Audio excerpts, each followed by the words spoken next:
The unexpected war, the sky was on fire. Explosions shook the earth as young human soldier Ethan Hart ran through the battlefield. Smoke covered everything. The ground was broken, covered in ash and blood. Ethan's helmet was cracked, and his left arm was bleeding badly. Around him, dead bodies, both human and alien, lay scattered. His unit was gone.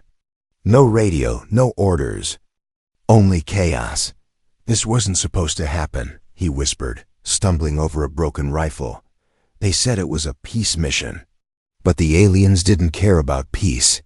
The Yuvara were giant creatures 9 foot tall, with dark skin. Like stone, glowing green eyes, and thick arms that could crush metal. No one had seen them before this war. No one knew why they attacked Earth's colony on the planet Tarsis 4. One moment, the humans were building settlements. The next, the Yuvara came like a storm. Ethan ducked behind a half-destroyed wall as plasma fire rained down. He clutched his rifle, but it had no charge left. He was trapped, wounded, and alone. His heart pounded as heavy footsteps echoed nearby. He could hear deep, rumbling growls, alien voices. Yuvara soldiers were searching. He didn't breathe. He didn't move. A shadow passed over him, huge, slow, heavy. Ethan closed his eyes, waiting for death. But then silence. No strike came, no pain, just silence. Cautiously, Ethan opened one eye. He looked up and saw something he didn't expect. Yuvara female stood above him. She was massive, easily 9 feet tall. Her skin was dark, but shimmered slightly in the dim light. Unlike the other Yuvara, she wore no battle armor. Her robe was soft, flowing, almost like a healer's gown. In her large hands, she held no weapon. Ethan tried to lift his rifle. He winced. The pain in his arm was too much. He was too weak. If she wanted to kill him, she could do it easily. But the giant alien did. Something strange. She knelt down slowly. Her glowing eyes met his. Ethan froze. Her expression wasn't angry. It wasn't cold. It was calm. Almost soft. Then, gently, she reached out and touched his injured arm. "Don't." Ethan gasped, but she ignored his words. With surprising care, she lifted him into her arms. Ethan struggled for a moment, weakly pushing against her. "Let me go," he yelled, but her grip was firm. Not painful, just strong, protective. Then he felt warmth. Her body gave off heat, like a giant furnace. It was strangely comforting. What are you doing?" he muttered, his voice fading. He was losing blood. He could barely see.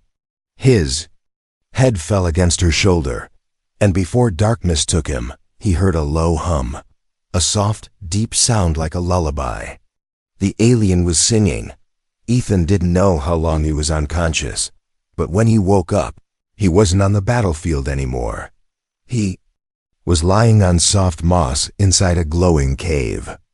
Blue crystals on the walls gave off a gentle light.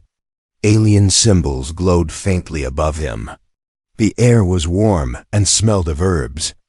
And his arm was bandaged, carefully, cleanly. He sat up quickly, his body still weak. That's when he saw her again. The 9-foot alien female was sitting near a small fire made from glowing stones. She was grinding herbs in a stone bowl, focused and calm. Her large eyes flicked to him as he moved, but she made no threatening move. "You," Ethan started, confused. "Why did you save me?" Of course she didn't answer. She didn't speak his language. But she tilted her head, watching him curiously. Then she stood up and slowly walked toward him, holding a small leaf-wrapped bundle. Ethan flinched as she came close, but she just knelt and offered him the bundle. Inside was food, cooked plant roots, soft and warm. Alien but edible. Ethan looked at the food, then at her. She didn't force him. She just waited. With shaking hands he took it and ate. Slowly. She gave a low, rumbling sound. Approval? Then, without a word, she turned and sat by the fire again, continuing her work. Ethan stared at her. This alien, this giant, Terrifying being had carried him from a battlefield, healed him, fed him. Why? He looked at her again, really. Looked. She didn't move like a soldier. She moved like a mother. That's when the thought hit him. Was she caring for him? Like a child? The healing cave hook. Ethan woke up screaming. His body jerked as if hit by lightning, sweat pouring from his skin. He reached for a weapon that wasn't there. His heart raced, eyes wild, until a large shadow moved toward him in the dim blue light. He braced for pain, for death, but the giant alien female didn't strike him. She placed her huge, warm hand on his chest and let out a low humming sound. A sound that calmed the storm inside his head. The nightmare faded. Ethan's chest heaved as he looked around. He remembered now this wasn't a prison. It wasn't Earth either. He was still in that strange glowing cave, deep inside alien land. And she was still here. The giant alien woman. The one who had carried him off the battlefield. The one who healed him. The one who now sat just a few feet away, crushing herbs with a stone tool, like some ancient nurse from a forgotten world. Ethan slowly sat up, rubbing his temples. "You saved me again," he whispered. She didn't answer. She never spoke. But she looked at him. Really looked. Her eyes were big and bright, like twin moons. Her thick, dark skin shimmered in the crystal glow. She didn't wear armor or weapons like the other Yuvera soldiers. Her robe was soft, layered, and tied at the waist like she came from a different world entirely.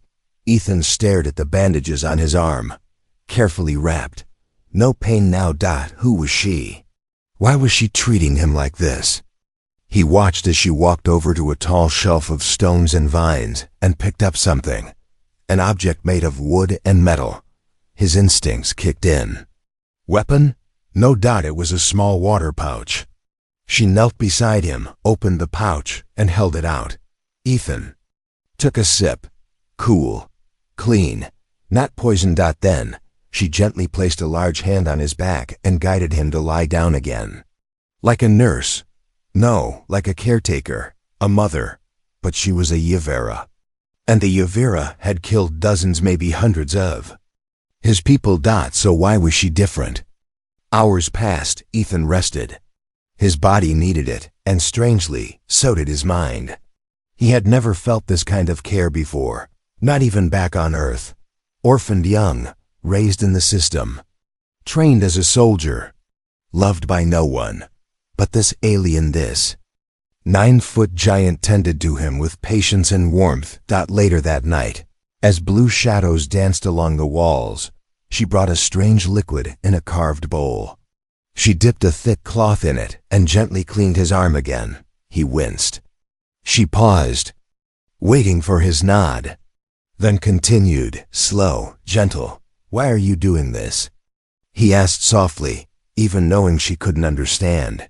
But she tilted her head again, like she was listening anyway. Ethan noticed a strange metal symbol hanging around her neck. A charm? A crest? He pointed at it. What's that?" She looked down, then touched it softly, carefully. Her eyes changed. Sadness. Memory. Then she walked to the wall and tapped a glowing stone. Something unbelievable happened. The crystal walls flickered, and light poured out like a movie screen. Glowing images formed in the air. A memory. Ethan saw a younger alien similar to her, but smaller, running through green fields under twin suns. A child, happy. Then fire, screams, warships in the sky. The child vanished in a flash. The vision ended. Ethan understood. She had lost someone. Her child?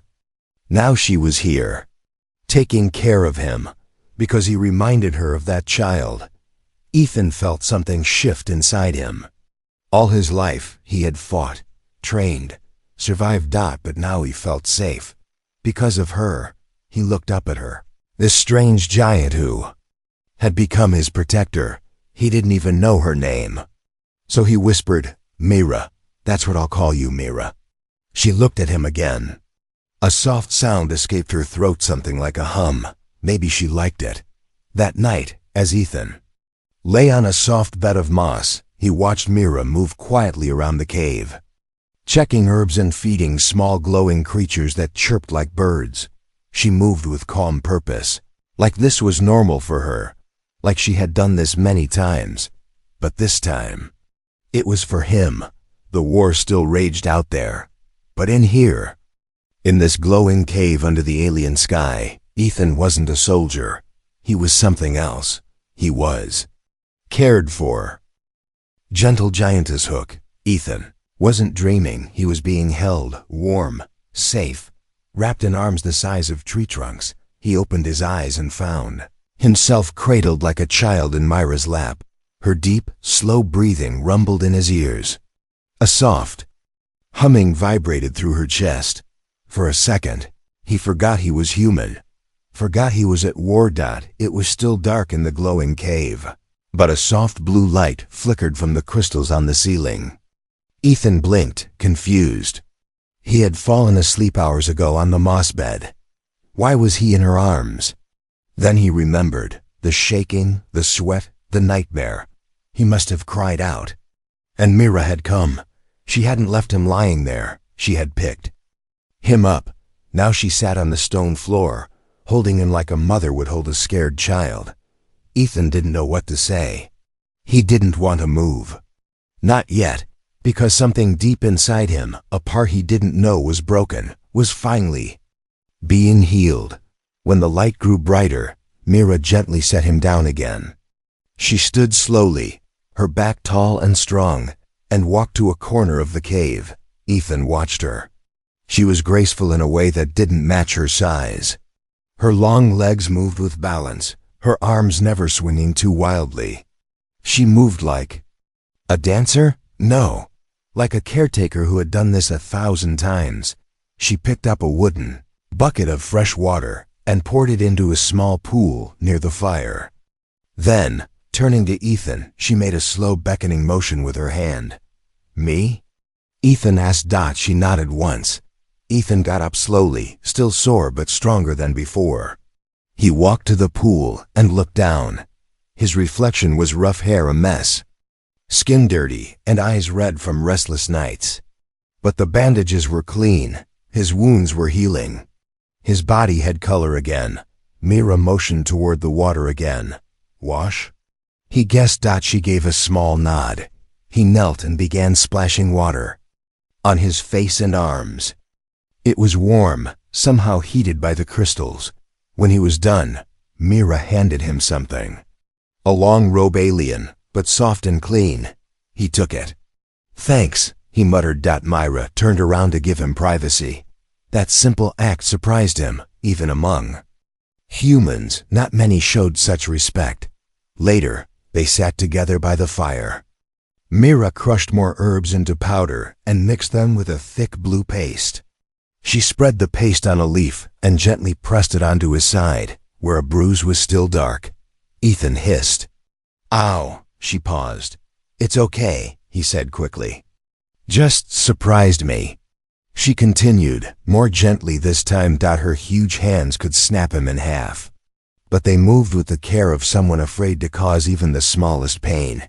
He looked up at her face. Why are you like this? He asked quietly. Why do you care? She didn't answer, but her hand moved to the charm on her neck again. Her eyes softened. That charm, it meant something. A memory, a promise. He didn't need the answer. He could feel it in his chest now. She had lost someone, and now she was protecting him. Over the next few days, a rhythm formed. Ethan woke up early. Mira always gave him water and soft alien food roots, sweet leaves, and sometimes warm broth. That smelled strange but tasted good. They didn't speak the same language, but they learned to understand each other with gestures and looks. When Ethan laughed once, really laughed at a strange, bird-like creature that fell into the water, Mira made a small sound. A chuckle? It was the first time he had heard joy in her voice. It made him smile wider. One morning, Ethan tried to walk outside the cave entrance. He felt strong enough now, and he wanted to see the world beyond. But Mira blocked the path. She didn't growl or yell. She just stood tall, shook her head once, and held out a hand. Her expression was clear. It's not safe. Ethan sighed, but stepped back. He understood. Something dangerous was out there. Maybe the war. Maybe her people. Maybe both. Inside Mira lit another small fire and sat down with her back against the wall. She patted the ground beside her. Ethan hesitated. Then he sat.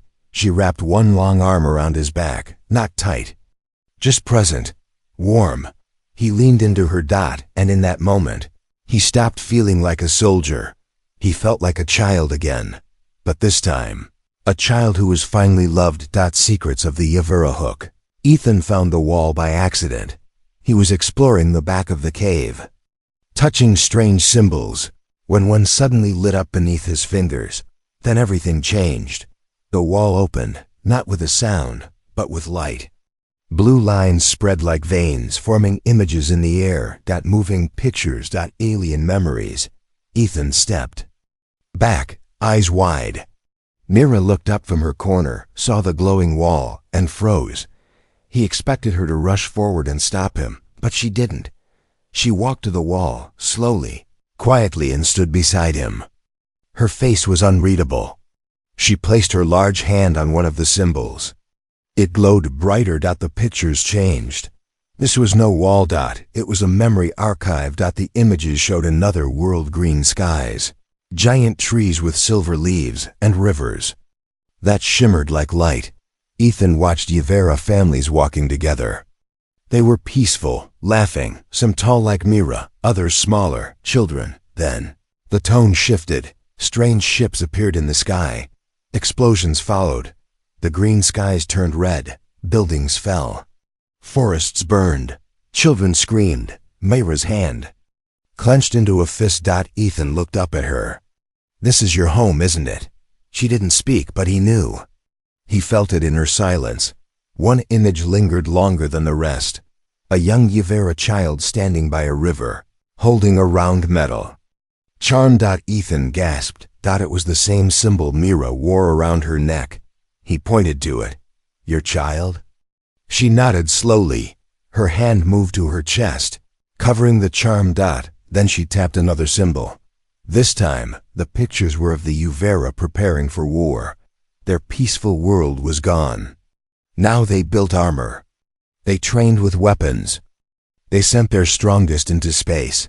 A new goal: protect what remained. Mira appeared again, younger, armored, fierce. She was not always a caretaker. She was once a warrior. The final images showed her on a battlefield, one filled with smoke and human soldiers. Ethan recognized the place. It was Tarsis-4. His battlefield. But in the middle of the chaos, Mira stopped. She looked at a fallen Yavura child lying lifeless on the ground. That child had no charm. Just empty hands. Ethan looked up at Mira again. She had lost her child in that war.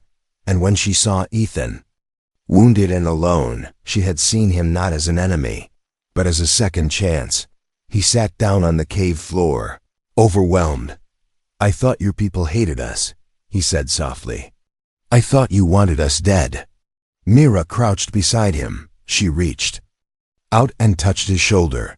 Then gently, her fingers pointed to his chest. Then to her own. Her meaning was clear. "We are not all the same." The days after the wall revealed its story were different. Ethan no longer feared Mira. He began to help her. She showed him how to mix herbs, how to light the fire using glowing rocks, and how to tell which roots were safe to eat. They never spoke the same words, but they spoke with hands, with eyes, with shared silence. And something else happened. Ethan began to feel stronger.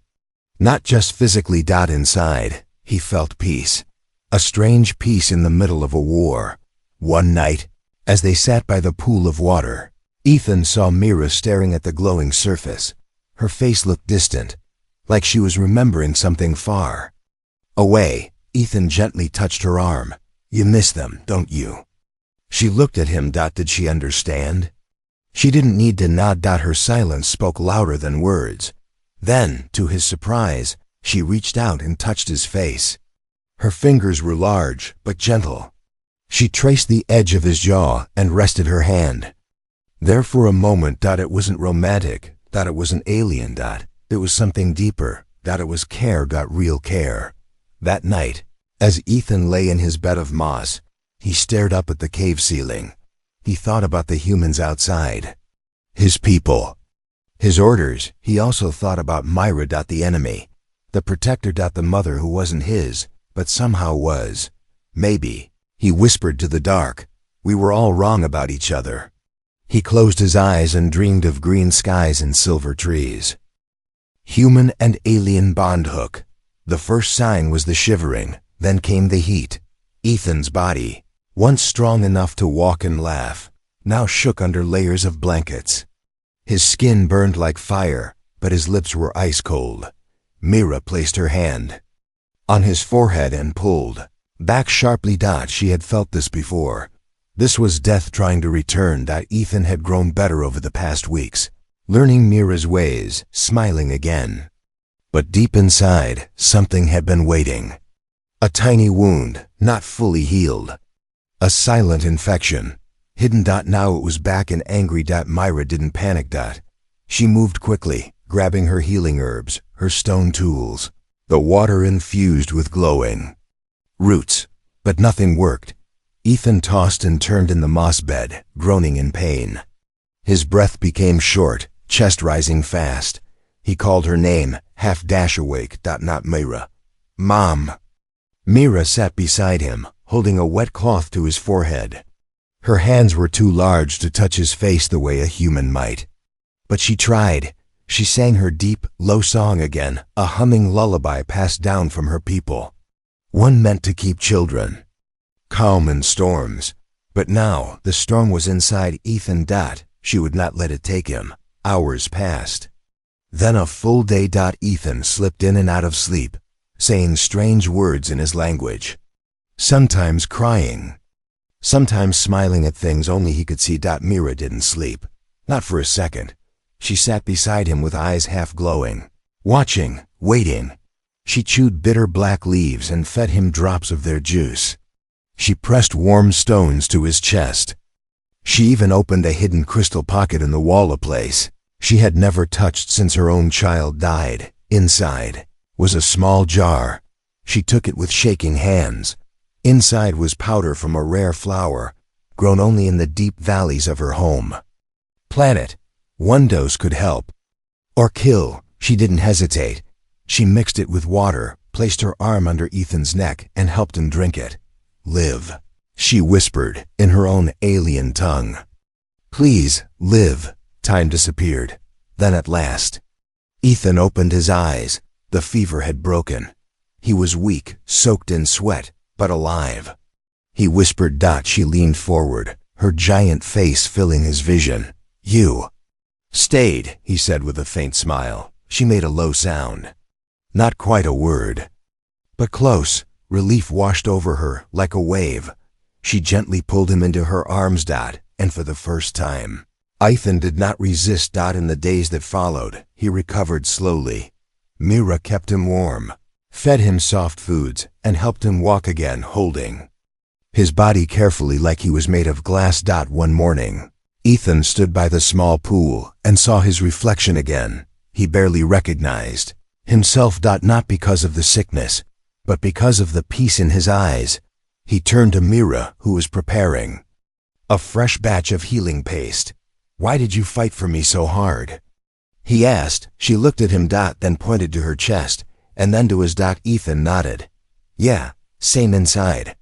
She touched her necklace, the charm of her lost child. Ethan understood. He wasn't a replacement. He was a second chance. That evening, as the sky outside turned a deep violet, Ethan took a bold step. He sat beside Mira, picked up one of her crushed herbs, and mimicked the way she ground it. She turned and watched, amused. He grinned. You've been saving me this whole time. Let me help now. She made a soft, pleased sound. Together, they worked. Not soldier and alien, not enemy and caretaker, but something new, something like family. Later that night, They sat in silence, listening to the soft chirps of cave creatures and the quiet hum of crystal light. Ethan leaned against her strong shoulder. "You know," he said, "I think I would have died a long time ago, if you hadn't been there." She didn't answer with words. She simply wrapped her long arm around him and pulled him closer. And for the first time in his life, Ethan didn't feel alone. Not on Earth. Not on a battlefield. Not even on an alien planet light years from home. Felt safe. Return of the warhook. The ground shook. Not from thunder. Not from storms. But from footsteps. Heavy, marching, powerful footsteps. Ethan sat up quickly in the cave, his heart pounding. Mira was already standing near the entrance, her tall body tense, eyes glowing brighter than usual. They were coming. Her people. And they didn't know peace. It started early that morning. Ethan had been helping Mira grind leaves for medicine. He had even made her laugh, a soft, chest-deep sound she rarely made. For a moment, things felt almost normal. But then, a sound rolled in from outside. A deep, steady thump. 1, 2, 3, then silence. Then again. Thump, thump. It wasn't natural. Ethan stood still. "Mira?" he asked. She dropped the bowl in her hands. Her body moved fast, stepping toward the cave's entrance. She didn't speak, only listened. Ethan followed, staying close behind. And then he saw them, silhouettes through the misty trees outside, massive figures, Yavera warriors. There were 4 of them. All armored, all holding long weapons shaped like spears and cannons mixed together. Their armor shone like silver and black rock. They looked nothing like Mira. They looked like walking tanks. They stopped just outside the cave. Ethan's blood ran cold. One of the warriors stepped forward and growled in the Yavera language. It sounded like a command. Mira stepped in front of Ethan, holding her arms wide. She growled back. This time, her voice wasn't gentle. It was strong, angry, protective. The warrior stepped closer and pointed at Ethan. Mira growled louder and placed herself fully between them. The message was clear: "You will not touch him." The warriors looked at each other, confused. One raised his weapon. Ethan's heart nearly stopped, but Myra raised her hand, not to attack. To speak. In perfect silence. She touched her necklace, the charm of her lost child, and placed it over her heart. Then for the first time ever, she spoke in broken English. "He is mine." Ethan's eyes widened. He had never heard her speak his language before. Not a word. Now with a voice like rumbling stone, she claimed him, the lead warrior. Paused. He lowered his weapon, but didn't back off. Instead, he spoke again in their tongue, slower this time, almost questioning. Mira shook her head. She stepped aside just enough to let Ethan be seen. He didn't look like a prisoner. He didn't look weak anymore. He stood tall beside her, scarred, but alive. The warriors looked confused. One of them pointed to Ethan's arm, then to Myra. Then he tapped his chest, asking a silent question. "Why?" Mira stepped forward, placing her hand on Ethan's shoulder. She said 2 words in Yavera that Ethan didn't understand, but their meaning echoed in the air like truth. The warriors stood frozen. Then, after a long silence, the lead one turned away. He motioned to the others. They left, just like that. No fight. No blood. They left the human behind, because she had claimed him, not as a soldier, not as a prisoner, but as a child. Ethan sat by the fire that night, still trying to process what happened. "You spoke English," he said softly. Mira looked at him, then nodded once. "You never said a word before." She touched her throat. Then her heart. "Hard," she said, "but needed." Ethan smiled. "Thank you." That night, neither of them slept. They just sat beside each other, watching the cave entrance, in case more warriors returned. But no one came. Ethan thought about how far he had come, from a battlefield filled with death, to a cave filled with warmth. From being alone, to being protected by someone who shouldn't have cared. But deeply he looked at Mira, this giant alien who had carried him, healed him, protected him, and now stood against her own kind to keep him safe, and he knew he would never leave her. Not for Earth, not for command, not even for peace, because he had already found his peace. Right here, with her. A mother's choice hook. Ethan stood at the mouth of the cave, watching smoke rise far in the distance. It wasn't from a fire. It was from human ships. They were back, and they were close, but he didn't feel saved. He felt torn, because what waited behind him wasn't just a cave. It was home. It had been 2 days since Mira stood against her own kind to protect him. The warriors had left without a fight, but their silence had said everything. They would return. Now, Ethan had another choice to face, because earlier that morning, a human drone had flown low over the trees. It didn't shoot, it scanned. And then it vanished into the clouds. "They know I'm alive," Ethan whispered. Mira was behind him, crushing herbs quietly. She hadn't said much since the drone appeared. Ethan turned to her. "If the humans find me, they'll want me back." Mira paused. Then she nodded. Slowly. She knew. He stepped closer. "What if they attack you?" Her eyes flicked to his. Not with fear, but with a question. "What will you choose?" That night, Ethan couldn't sleep. The stars above the cave entrance sparkled like tiny memories. Memories of Earth, of training, of war. But Earth had never given him what he found here. Not peace, not safety, not love. Just orders. And pain. And Mira. She had given him all the things he never had, and she had asked for nothing in return. At sunrise, a sound echoed from the trees.